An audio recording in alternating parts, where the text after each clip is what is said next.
Over the weekend, his foxy friend Pete Hegseth announced a new policy that requires journalists with Pentagon press credentials to sign a pledge promising not to report information that hasn't been explicitly authorized for release. That includes unclassified information. They want to pick and choose what the news is.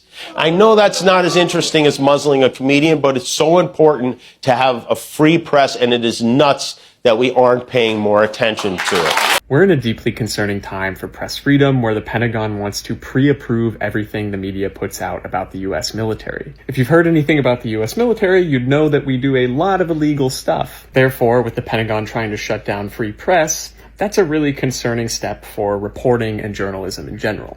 This is also a really common step that you see in the rise of authoritarian regimes. Now, I'm glad that the media is not signing on to this mandate, but they're going to have to hold strong for quite a few years here. I'm not saying that the mainstream media is perfect, but, maybe this can be a sign of hope for some people. Ultimately, I think it's best to subscribe to a lot of investigative journalism and trying to support more independent creators like me that can go and show you what's happening on the ground. We have some pretty major news right now. Conservative and liberal outlets, media outlets, are rebuking Pentagon Secretary Pete Hegseth in a way that we haven't seen before. Almost every news outlet has refused to sign Pete Hegseth's pledge requiring any media to essentially get approval from him or the Pentagon before reporting news out of the Pentagon. But that's a historic attack on the First Amendment, and media outlets are refusing to sign it. And well, as of 5 p.m. today, the only news outlet that actually agreed to sign it was OAN, One American News, which is a Trump-aligned media outlet. That's the only organization that will have access, as it currently stands, to the Department of Defense. Because everyone from Newsmax to the New York Times to the Washington Post and the Atlantic have all said absolutely not. We're not going to sign a pledge that would criminalize journalism and free speech. Shoot, I wouldn't sign that pledge if I were in the Pentagon News Corps. As always, spread the word. Full updates on my Substack, linked in bio. Subscribe for free. Hello guys, welcome back to my social commentary. Today in the United States of America, all the major media networks are pushing back and refusing to bow down to the White House latest press restriction. Under the Defense Secretary Pete Hegseth's new policy concerning journalists that are covering the Pentagon, that they should sign a new pledge of getting approval before publishing certain information about Pentagon. And major media outlets in the United States of America are refusing to bow down to that new policy or new restriction to them. So guys, while we diving straight into the video, if today is your first time of coming across this video, do well to subscribe to our channel. Tell us what you think about this policy, about what just happened in this video in the comment section. Like and share the video to help the channel out. Okay, can we just stop and listen for a second? The Pentagon just dropped something called the Press Access Policy. It's a policy that forces every reporter covering the military to sign a document agreeing to a list of restrictions, or that reporter risks losing their credentials. Why is this even a thing? And they say it's about security. But press freedom groups are calling it what it actually is, which is control. So let's think about that. The Department of Defense, the branch sworn to defend freedom, is now deciding which questions reporters are even allowed to ask. This isn't a headline to scroll past, because every country that has ever lost its democracy started exactly like this. Not with gunfire, but with paperwork. If that sounds dramatic, go read Maria Ressa's story. She's a Filipino-American. She's a journalist who built a newsroom that exposed government lies and corruption. For doing her job, she was arrested, convicted, and nearly silenced under laws written to look reasonable. She won the Nobel Peace Prize, then wrote How to Stand Up to a Dictator. And she said something that should stop you cold. Democracy is fragile. You have to fight for every bit, every law, every safeguard, every institution, every story. You must know how dangerous it is to suffer, even the tiniest cut. This is why I say to us all, we must hold the line. Wow. Just let that sink in. Because if journalists have to ask the Pentagon for approval before talking to the public, that's not transparency. That's the first crack in freedom's foundation. Read Maria's book and connect the dots. because silence doesn't protect democracy. It buries it. Well, there are so many heartbreaking things happening right now, but there's something that just happened today that should not escape any of our attention, and that has to do with a new directive from the Pentagon. And Secretary of War, Pete Hegseth, who has now put out a statement saying that reporters can only put out in the press what the Pentagon says that it wants them to print. And that involves not only classified information, of course, but unclassified information. So that means basically no free press. A problem we've had in the last few years is, especially with the Iraq War and so forth, the press was already acting in too many cases like just stenographers. You know, they would just print what was said at the briefings from the Secretary of Defense, which was horrible enough. But now they're being told you can't. If you put out anything other than the prescripted, predetermined information that the Pentagon says that it wants you to put out, then you will lose your press access. So that really means just total government control of press and media. That the people will hear only what the government wants you to hear. Now, why is this particularly dangerous on the subject of war and peace? Well, you know, I'm old enough to remember the Vietnam War. And it was a terrible scam on the American people that was finally revealed through such things as Daniel Ellsberg, the Pentagon Papers, and so forth. Because at that time, you had a press like the Washington Post that was strong enough, powerful enough, and willing to print those things, a Supreme Court that was willing to back that up. It was an America really dedicated to the things on which we purport to stand. And once that happened, the people saw what was really happening in Vietnam. And that's when the war came to an end. Now, this is not only very, very dangerous. You know, it's really interesting because in the first administration of Trump's, he didn't seem that into military stuff. With this term, he sort of discovered the military like a little boy's set of Legos. Oh, I'm going to send them here. I'm going to send them there. I'm going to kill those people in Venezuela. I'm going to send the military into this city or that city. And he also said yesterday that he was sending troops into various cities because he's cutting crimes, right? But we set ourselves up very well in Chicago, Memphis, New Orleans a little bit. It's sort of like war. I mean, I hate to tell you, it's like war. Some of these people are really bad. So he's saying there's some bad people. I'm not saying there aren't. There's some criminals out there. I'm not saying there aren't. But it's not the American way that what the government, he's going to decide who deserves what, live and die. These people, when he says, you know, I've made it safe for crime. Really? Who'd you get rid of? Did they have due process? Where'd they go? Where did all those homeless people go? I live in Washington, D.C. Oh, isn't it wonderful? Those tents aren't here. Yeah, where'd those people go? Where were they sent? No answers. And now yesterday, he actually used the word war. He said, we're planning to go into all these cities. We've got plans. He said, it's like a war. At the same time that Hegseth is saying, oh, by the way, anything being done with the U.S. military, you cannot report to the people and even keep your press access.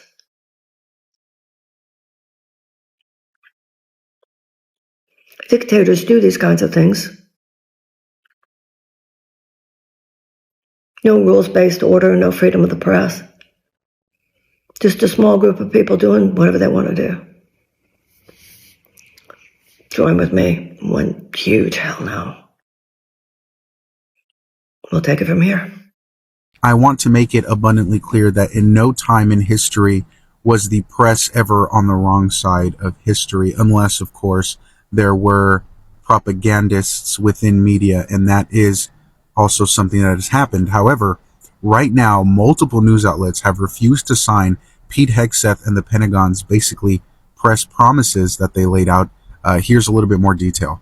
So on the Twitter sphere, Richard Stevenson, who's the Washington bureau chief and the New York Times communication guy, basically said Journalists from the New York Times will not sign the Pentagon's revised press pass policy, which threatens to punish them for ordinary news gathering protected by the First Amendment. You can pause to read more. And then Pete Hegseth basically just responds with a wave, saying like goodbye, and how professional that is. This is the statement issued by The Atlantic, and this one by The Washington Post.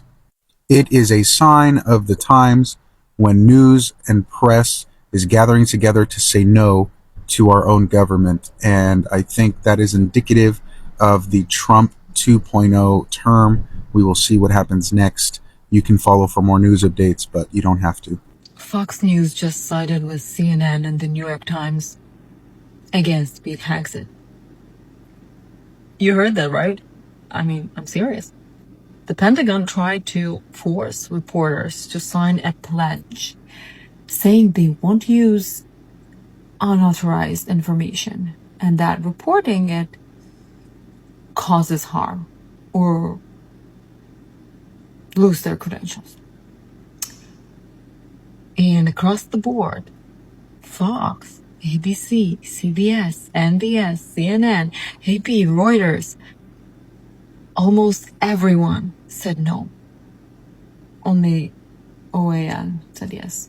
Well, they didn't really have a choice much, right?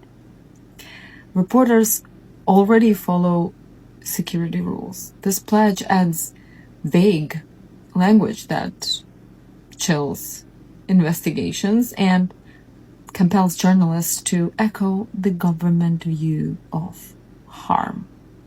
That's why press freedom groups are blasting it. But when Fox and CNN agree, well, you better pay attention. This isn't left versus right. It's power versus transparency. So, save this for receipts. We have some major news right now. Pete Hegseth, the Secretary of Defense, is cracking down on press access in the Pentagon more so than we've seen before. So a lot of mainstream media has refused to sign on to this Pentagon press pledge, which would require them to essentially get approval from Hegseth in the Pentagon before reporting something. The New York Times, The Atlantic, Washington Post, CNN, The Guardian, even Newsmax have all refused to sign on to this pledge. And so as a result, Pete Hegseth just put out one emoji in response, just a waving hand, almost as if he's waving goodbye to press access for these major media outlets at major Pentagon facilities. He then just followed up with a tweet saying, quote, "Pentagon access is a privilege, not a right. So here is the Department of Defense's press credentialing for dummies. Press no longer roams free. Press must wear a visible badge. Credentialed press no longer permitted to solicit criminal acts. Done. Pentagon now has same rules as every U.S. military installation." It's not clear what he means by that. But essentially, he is cracking down on the press as we speak. But mainstream outlets are standing up and not signing on to this pledge. So kudos to them. Spread the word. Follow along for more. What have we here, y'all? What we got here? Ooh, what we got here, y'all? What we got here? Oh, yeah, Keg's Breath. Keg's Breath just told all the journalists, you got to sign this contract before you can cover events at the White House. I'm going to sit here a minute while that sinks in. This new so-called policy, it states that they will not report anything not pre-approved by the Pentagon. Journalists can't even ask questions or get info from anyone. Do you know what that's called? All together now, censorship. And these are reporters that cover our military, our taxpayer-funded military. That one. My friends, if the press cannot freely report, that is not democracy. State-controlled propaganda. But we have a little bright spot. The Washington Post, New York Times, Newsweek, CNN said hell no. So this is good. At least some big major news outlets are fighting back. Even Newsmax said hell no. Okay, and the Pentagon Press Association, they're pushing back really hard too. That's the lawyers that represent all of the press in the press room. They said this violates the First Amendment and can end up in court. And you know what? It very well may, and it should. This is how authoritarian regimes start. First, they silence the press. Keg's Breath can dress this up as it's state security or whatever the fuck he wants to. All it is he don't want none of us knowing what's going on behind those walls. This is why free press matters, because if they can silence the press, y'all, they can silence all of us. So, to the outlets standing up, thank you.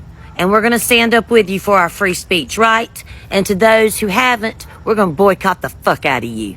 This is pretty concerning. The Pentagon just released a whole new policy to how they manage the press, and it is very controversial, and it really limits our insight into what the Pentagon is doing. This is a tweet from the Secretary of Defense, Pete Hegseth, who describes this new policy as basically saying that the press can no longer roam free through the Pentagon, which they could never do in the first place. They must wear a visible badge, which, as far as I'm aware, they always had to wear a visible badge.